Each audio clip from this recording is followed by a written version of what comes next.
Buenos días, mis amados hermanos, con el gozo de siempre, como cada mañana, puntuales a nuestro encuentro, en la cita que tenemos con la palabra, para que esa palabra nos lleve en el propósito claro, determinado por Dios. Todo lo que Él ha dicho se cumplirá. Ninguna de aquellas palabras que nuestro amado Señor ha pronunciado caerán a tierra. Todas permanecen y permanecen en su corazón, en su mente, y cumpliendo cada una el propósito para lo cual fueron enviadas. Nunca, nunca, nunca, recordemos siempre esto y traigámoslo siempre en nuestro corazón.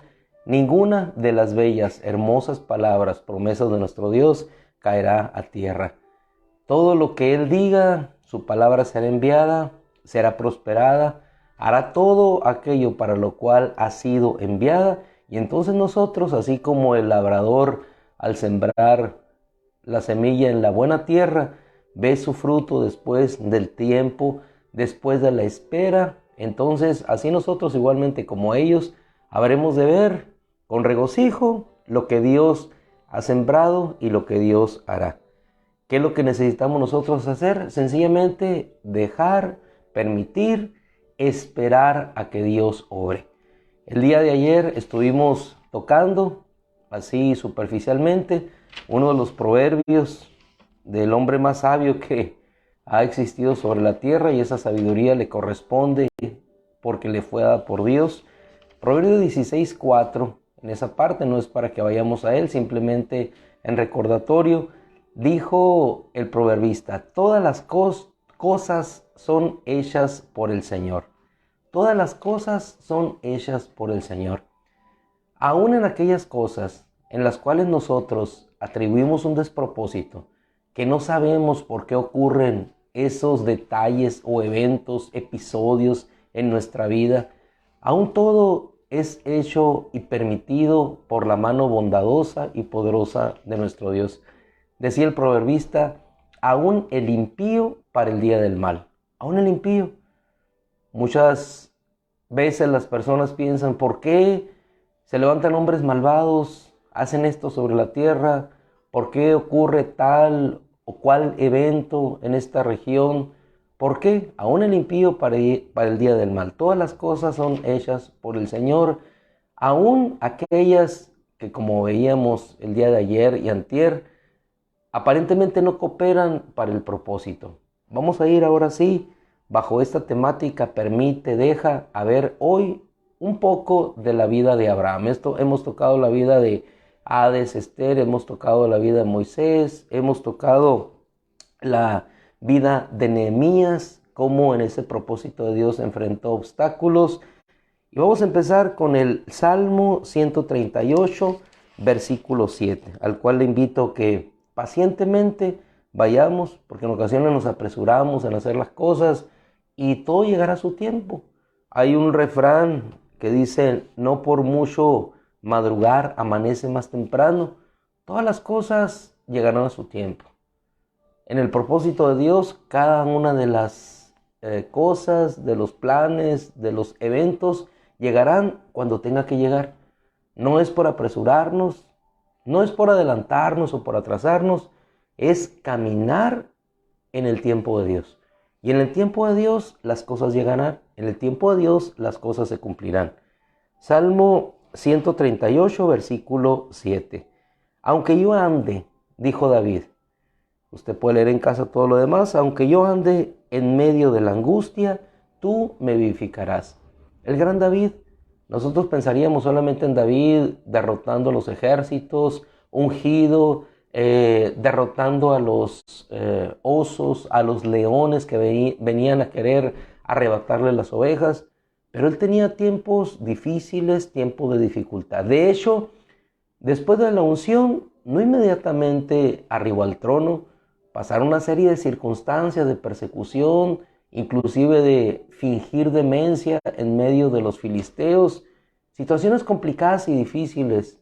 Situaciones en las cuales aquellos mismos que le seguían, aquella banda de ladrones, inclusive quiso matarle. Momentos complicados y difíciles. Pero en esos momentos complicados y difíciles sabía que Dios estaba con él, sabía que Dios le vivificaría.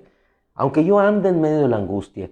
Y no sé cómo te encuentres hoy, probablemente te encuentras muy contento, muy feliz, ha superado cierta enfermedad, cierto episodio de dificultad, quizás algunas situaciones de tristeza se han ya quedado atrás, o probablemente no, probablemente estés sufriendo la pérdida de algún ser querido, alguna derrota temporal en algo que hayas emprendido y no salió como tú hubieras querido, pero aún así David decía y pudo entender y como en un principio orar dando gracias a Dios, pero dice él en esta porción, aunque yo ande en medio de la angustia, tú me vivificarás. Es decir, tú me harás vivir, tú me darás fuerza, tú me darás ánimo, tú estás conmigo.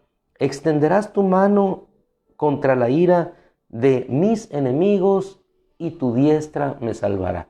Es decir, yo no puedo enfrentarlos, yo no puedo tener la fuerza suficiente para combatir en contra de ellos en este momento, pero tú vas a extender tu mano y vas a destruir a mis enemigos. ¿Cuáles son los enemigos? En ocasiones solamente ejemplificamos con enemigos físicos. Los enemigos son todos aquellos elementos, aquellas circunstancias que hacen menguar tu gozo, tu paz y tu fe en el Señor. Aquello que hace que tu fe mengue, las circunstancias que te hacen caer en los desánimos en lugar de tener esa fortaleza de Dios.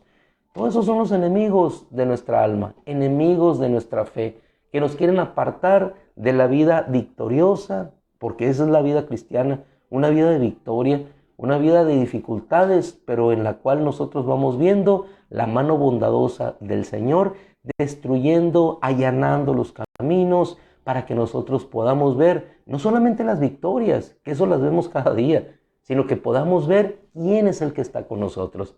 En cada victoria, no nos centremos en la victoria, centrémonos en aquel que nos da la victoria. No nos centremos en la sanidad y demos gracias a Dios porque nos sanó.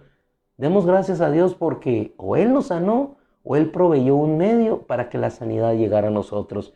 A través de la esposa, de los hijos, de un doctor. Es el Señor el que tiene cuidado de nosotros. ¿Cómo lo hace? A través de instrumentos que levanta, así como levantó a Ciro, su ungido, que cumpliría todo su propósito. Dice Isaías 48, versículo 29, creo ahí donde inicia ya el 45. Él cumplirá todo su propósito, a pesar de que nosotros no lo veamos. Tú me vivificarás, decía David, en medio de la angustia. Y el versículo 8, al menos en la versión hebrea, traducción Biblia de las Américas, dice de esta manera: el Señor cumplirá su propósito en mí. En medio de la angustia, el Señor cumplirá su propósito en mí. Eterna, oh Señor, es tu misericordia. No abandones la obra de tus manos. Somos obra de sus manos. Con esta referencia, nos vamos a ver ahora la vida de nuestro hermano Abraham, para lo cual vamos a Génesis capítulo 18, uno de los capítulos que ya hemos leído en nuestro reto bíblico anual. Génesis capítulo 18, versículo 13. Vamos a ver allí cómo en medio de la angustia, Abraham, un huérfano que fue llevado por Dios con una promesa, Dios estaba cumpliendo un propósito. Y su propósito no era solamente el hecho de que él tuviera un hijo, que tuviera una simiente. Su propósito iba más allá. Muchas veces nos centramos nosotros solamente en el propósito temporal. Pero si nos damos cuenta, Dios desde el Génesis había anunciado que vendría una simiente. Y esta simiente se manifestaría por medio de su hijo Isaac.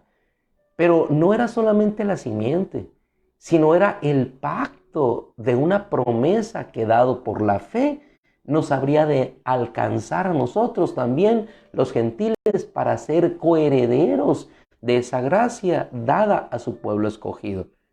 Pensamos nosotros solamente en el propósito temporal, en la circunstancia difícil que estamos viviendo, y no estamos pensando que más allá de sacarnos de Ur de los Caldeos o que muera nuestro padre Taré, Él está estableciendo un propósito de bendición, quitando para dar, restando para sumar.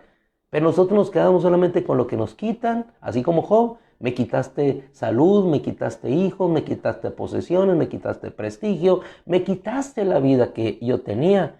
cuando en realidad no es Él es el que quita, sino en el enemigo, y Dios permitiendo que eso suceda para después sumarnos más de lo que antes teníamos.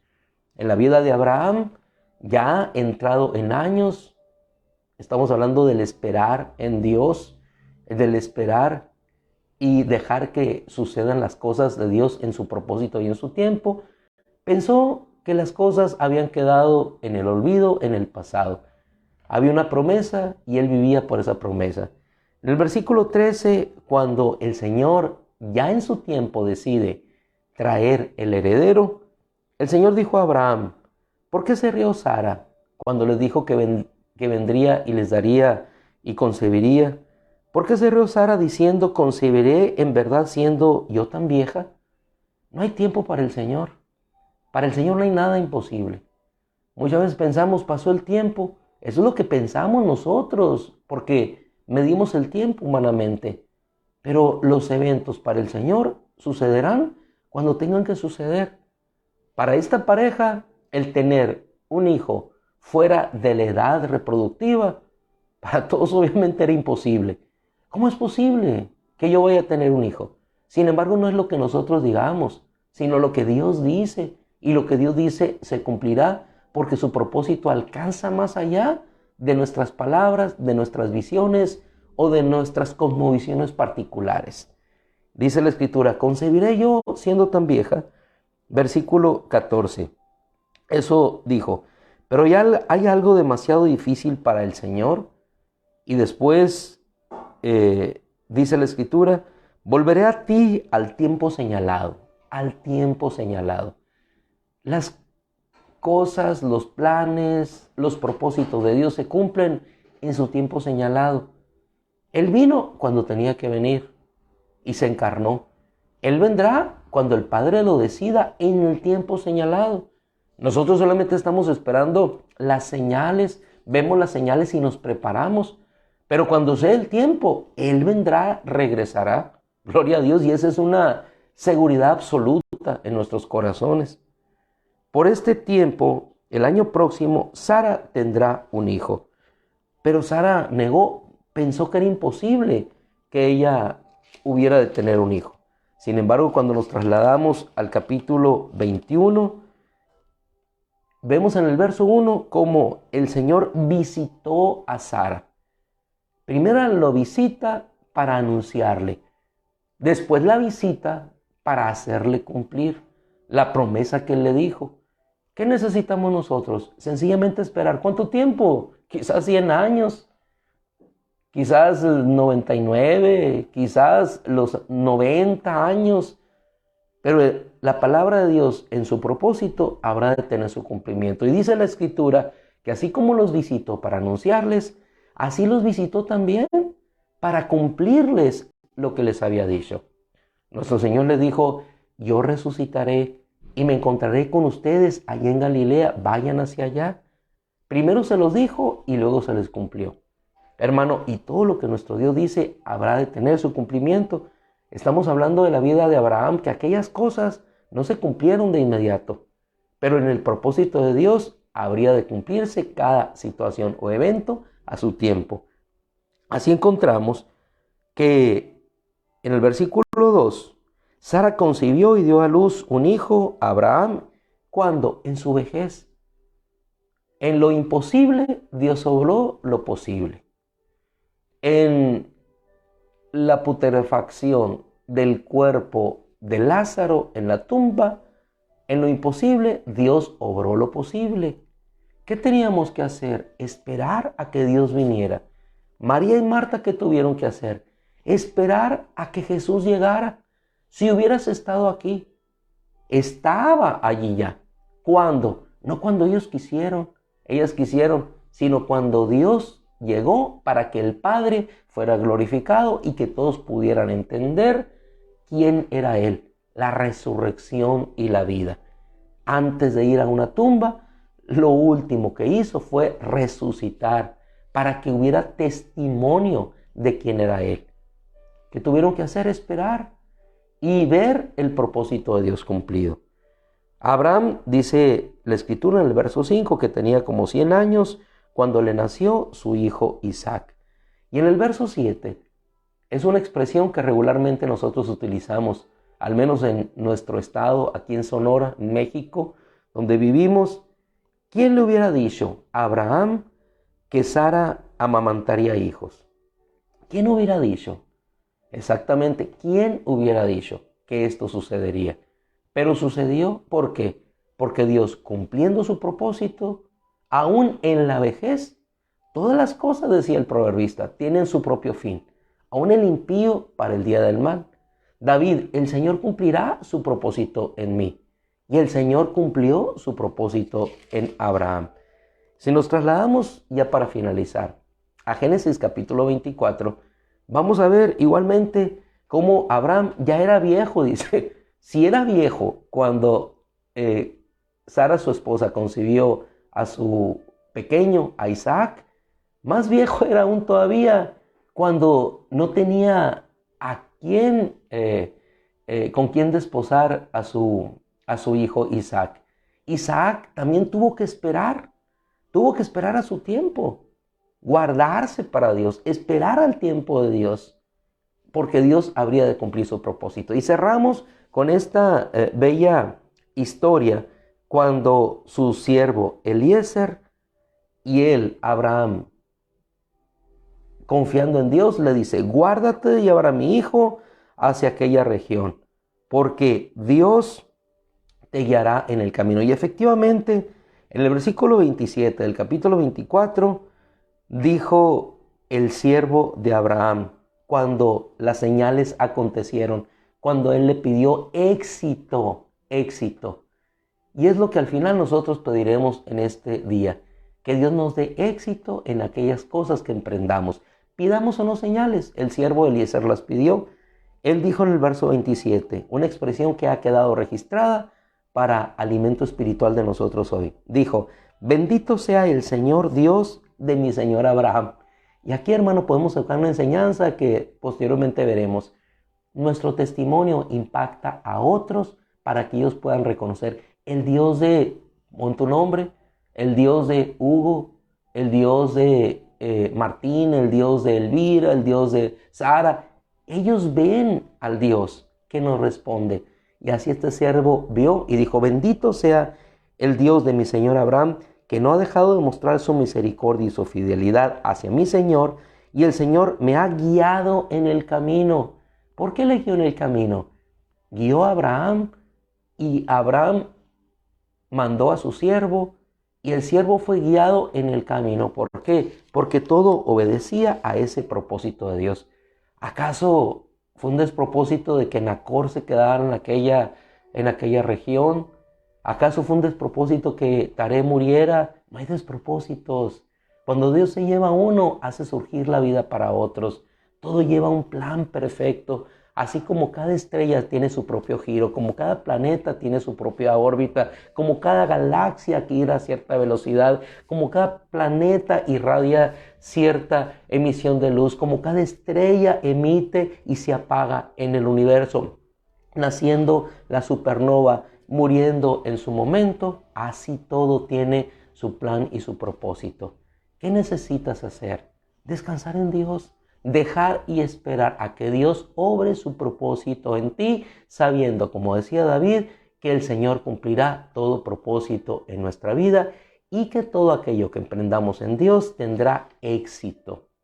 Tuve éxito, dijo el siervo. Léelo ahí. ¿Por qué? Dios me ha dado éxito. Y éxito significa algo cumplido. No significa solamente la realización de las aspiraciones máximas, sino sencillamente algo que fue cumplido. La tarea que Dios nos dará será cumplida, y lo que nos corresponde a nosotros hacer, sencillamente caminar, descansar e ir cumpliendo y avanzando en cada paso que el Señor ponga por delante. ¿Te parece bien si en esta mañana nos encomendamos a Dios? ¿Qué tienes que encomendar? ¿Qué tarea tienes por delante? Encomienda al Señor tu camino, y entonces tus planes irán puestos delante de Él, y entonces tus propósitos se afianzarán. Es decir, irán caminando en ese plan de Dios. ¿Te parece bien? Encomendemos entonces hoy, así como lo hizo Eliezer, su plan, el plan que Abraham le dio al Señor. Y entonces esperemos en Dios, esperemos en Dios. Padre, qué bellas y hermosas historias que nos hacen reflexionar en lo que tú haces en ese propósito. Padre, encomendamos hoy nuestra día a ti, nuestra vida a ti, el propósito que queremos lograr, Señor. Si está dentro de tu propósito mayor, este propósito menor se cumplirá. Ayúdanos, Señor, ayúdanos. Ábrenos puertas y aún en lo imposible, Señor, aún en la vejez, aún en lo irrisorio, Señor, tú te manifestarás para que podamos decir, ¿quién lo hubiera dicho? ¿Quién lo hubiera dicho? Y esa es la expresión que en un sentido muestra nuestra debilidad y por otro lado la otra cara de la moneda muestra tu gloria y tu poder cuando haces las cosas hermosas y perfectas. Padre, nos encomendamos a ti en este día como siempre. Prospera, Señor, nuestro camino y sigue cumpliendo tu propósito en nuestra vida, porque tus ojos están puestos en nosotros. Y gracias te damos, Padre, por tu bondad y tu amor y todo lo que derramas en nosotros y sobre nosotros en la gracia dada en Jesucristo. Gracias, Padre. Te amamos, Señor. Te amamos y te amamos mucho. Gracias, Señor, en el nombre de Cristo. Amén. Mis amadísimos hermanos, que el Señor les bendiga. Si Dios quiere, con todo el favor de Dios, si Dios quiere, nos encontramos hoy por la noche también. Un tiempo de oración, un tiempo de palabra y un tiempo de glorificar a nuestro Dios, cumpliendo Él su propósito eterno en cada uno de nosotros. El Señor les bendiga. Amén y amén. Gracias.